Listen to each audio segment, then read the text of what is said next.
Hi అండి, నేను మీ సాయి కృష్ణ అక్కల. మన గ్యాక్ ఫ్రూట్ ప్రయాణంలో పార్ట్ 2 కి స్వాగతం. మీరెవరైనా పార్ట్ 1 మిస్ అయినట్లయితే ముందుగా దాన్ని చూసేయండి.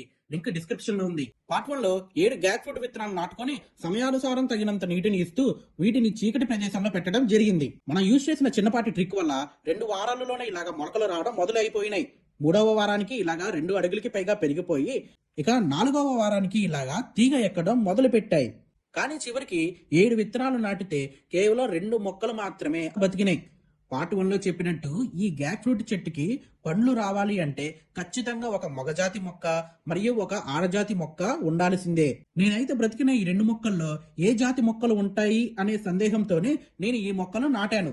ఇంకా ఇవి తీగ జాతి మొక్కలు కాబట్టి ఇలా ఒక కొబ్బరి తాడుని అల్లుకోవడానికి సపోర్ట్ గా ఇచ్చి ఇలా మేడపైకి పాకించుకుంటున్నాను.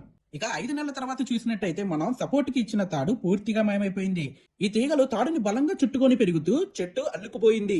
ఈ చెట్టు పెరుగుతున్న ఈ 5 నెలల్లో నేను నాటిన ఈ 2 మొక్కల్లో ఏ జాతి మొక్కలు వస్తాయి అనే సందేహంలో ఉన్నప్పుడు ఒక రోజు ఈ మొగజాతి ఆనిముత్యం కనబడ్డాడు. ఈ మొగజాతి ఫ్లవర్ ని ఎలా గుర్తించాలి అంటే కింద ఆకుల్లో నుంచి ఇలాగా ఫ్లవర్ వచ్చినట్లు అయితే అది మొగది అని అర్థం. ఇంతలోనే నువ్వు ఫేస్ కొంచెం రైట్ టర్నింగ్ ఇచ్చుకో బాబు అంటే ఎవరా అని చూస్తే ఒక ఆడజాతి మొక్క ఫ్లవర్ కూడా కనిపించింది.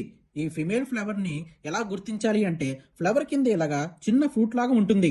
నువ్వంతా ప్రేమగా నాటితే నిన్ను ఇబ్బంది పెట్టడం ఎందుకు అనుకున్నట్టు ఉన్న ఈ 2 మొక్కలు.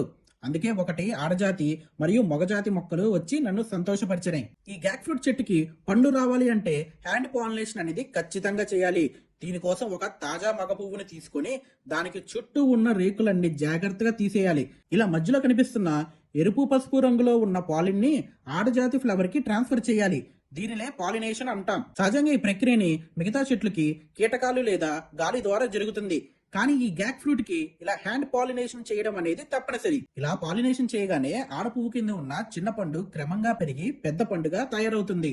పాలినేషన్ జరగకపోతే ఆ పండు చిన్నప్పుడే కుళ్ళిపోతుంది లేదా రాలిపోతుంది. ఇక తర్వాత గ్యాక్ ఫ్రూట్ తో పార్ట్ 3 లో కలుద్దాం. అదే మీరు మిస్ అవ్వకూడదు అనుకుంటే ఈ వీడియోకి ఒక లైక్ కొట్టేయండి, షేర్ చేసేసి నన్ను ఇన్స్టాలో ఫాలో అవుతూ యూట్యూబ్ ఛానల్ ని సబ్స్క్రైబ్ చేసుకోండి.